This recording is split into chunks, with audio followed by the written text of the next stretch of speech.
So today I'm making a sour cream sugar cookie. It is what we usually make. We call it our Christmas cookie. So if I say it into the household that I'm making Christmas cookies today, they know what kind I'm making. And I try to reserve this cookie for Christmas time just so it's special. But it's a phenomenal cookie, and it's good for any time. I mean, they're great for Valentine's Day. They're great for Easter, get-togethers. And Zebulon wanted, his birthday's coming up. He will be 12 on Saturday, and he wanted a Christmas cookie cake. So here I am, and I'm going to put this dough together, and I just wanted to share it with you. This is a really large batch of cookies, and the original recipe is half of this, so if you want to downsize, if you make this, just cut everything in half, and you'll be good to go. I'm using 2 cups of butter, softened. You do not want it hard, and you do not want it melted. It's real important that it's softened. Then I need 4 cups of sugar. Then you mix this in real well before you add the eggs. But the thing about this recipe is these cookies are phenomenal for any event. I primarily keep them for the holidays so that we always really enjoy them. But Zebulon's birthday is this week, and he requested a cookie, a Christmas cookie cake. So that's what we're going to do. They're really good, you know, you could use them for Valentine's Day, for Easter. They're a moist cookie. You can roll them thin, or you can roll them thicker, like a thin biscuit. That's how Josiah likes his. So I'm going to use probably about a teaspoon of salt, half to a teaspoon, depending on your taste. And it doesn't really matter what order if you put the salt in with the baking powder, or if you just put it in now. 4 eggs. If you're using a smaller egg, I would probably use 5 eggs. These are a medium to a small large, so I'm just going to use the 4.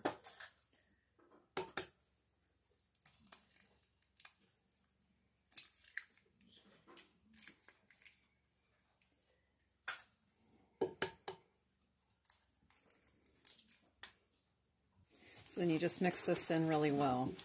The first time I ever had these cookies was the first year Ron and I were together, back in 1989.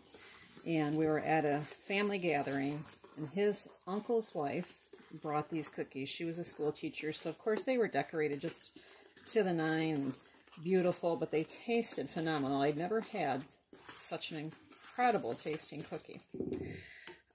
So she was gracious enough to share the recipe with me, and I took the recipe and just changed a few things. The original recipe, I remember she said she used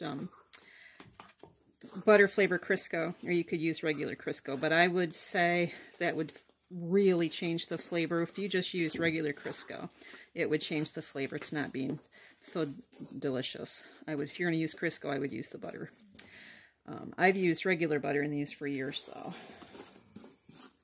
Alright, so it doesn't have to be whipped, you know, light and fluffy, just blended really well. If your butter's soft, it's going to be fluffy enough.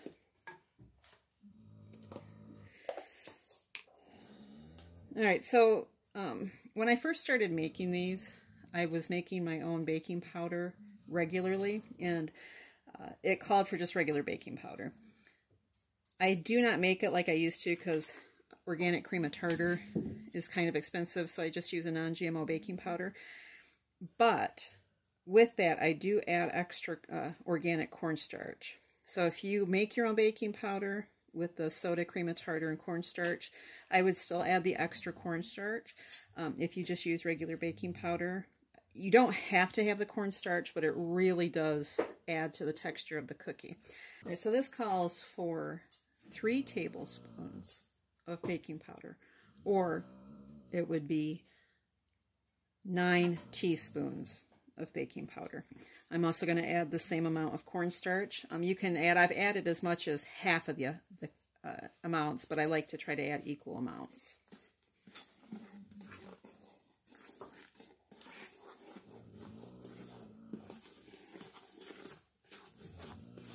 Just stir it in really well.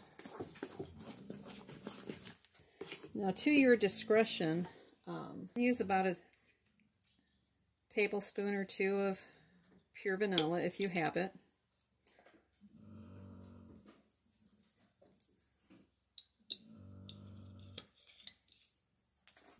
All right, so to your discretion, you can use, if you're doing half of this batch, which is what the original recipe called, you would use 1 to 2 cups of sour cream. And honestly, I've always used 2. I've done it for so long, and I just think that that's the way we like it best. But 1 cup does still make a nice moist cookie.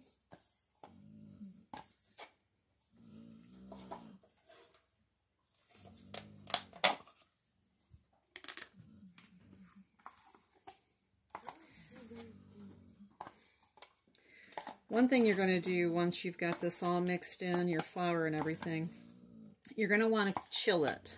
If you make it in the evening and you want to chill it overnight so you can cook it up the next day, that works. Or you can make it earlier in the morning and just go ahead and chill it for a few hours. I have gone ahead and cooked up some right away. It's easier to work with. You end up using less flour if your dough is chilled. The last ingredient that you have to add is your flour. And it's going to really vary depending on the moisture of your flour in your home. It's usually going to be, for this size batch, you're going to add anywhere from 10 to 12 cups of flour.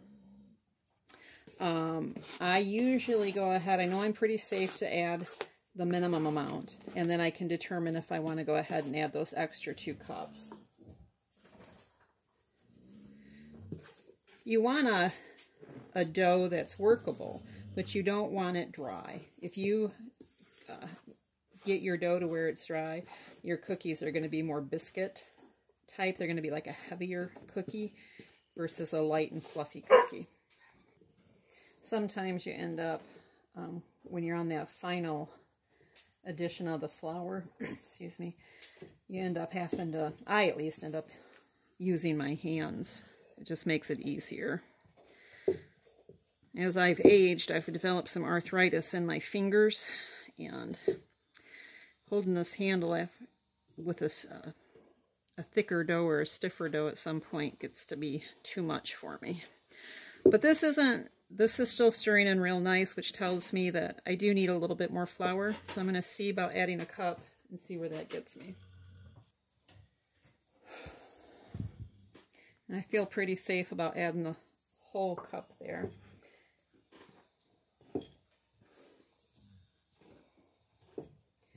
You know how it's funny, just that extra little amount can make all the difference.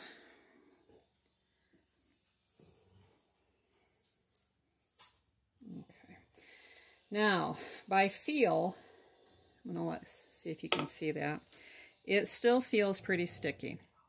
But by stirring it in, it almost feels like there's enough resistance to me that I would stop if I hadn't felt it. I want to go ahead and add that next cup in and see if that's where I can quit. I'm going to use my hands because I'm just at that point, and I think that that's enough flour to give me a dough that's workable but not dry. And the other thing too is why you need to be careful how much flour you add. Once you chill it and you start working it and rolling it out, you're going to flour your surface that you roll your dough out on. You're going to flour the top of your dough, so more flour will be working in there. So don't be afraid if it's a little, sticky to you. It's going to get better. All right, so you can see now when I pick that up that it's not really as sticky as it was before the previous cup. But it's still light and should still produce a nice fluffy cookie. So now all I have to do is put it in the ice box to chill. So once it's chilled, I flour my surface. Mm-hmm.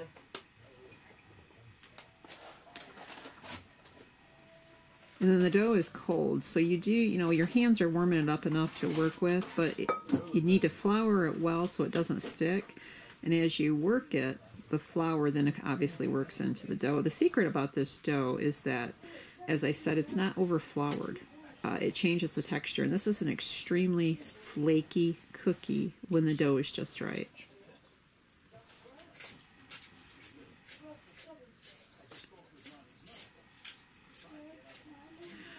When you roll the dough out, you can roll it thinner. And as I said in the video earlier, that's how I like the cookie, is a thinner cookie. A couple of the guys in the house like it thicker. Either way, when you cook it at about 350. And the bottom, you're just getting it to where the bottom is slightly brown. The funny thing is this, these cookies, because they have so much butter in it, if you overcook them, they're more like a shortbread cookie, in my opinion, and they're great with a cup of coffee.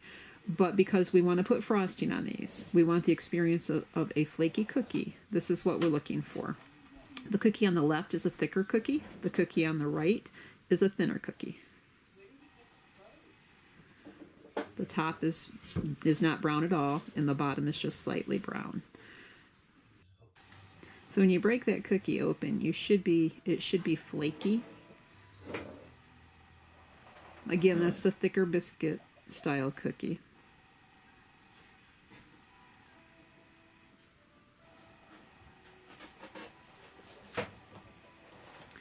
So I just used a basic buttercream frosting. I'll put the recipe in the right up below, and then I put some sprinkles on it.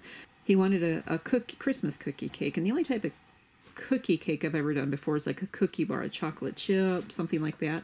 And because of the texture of these cookies, I knew that making them into a bar type cake would not give the result that we wanted.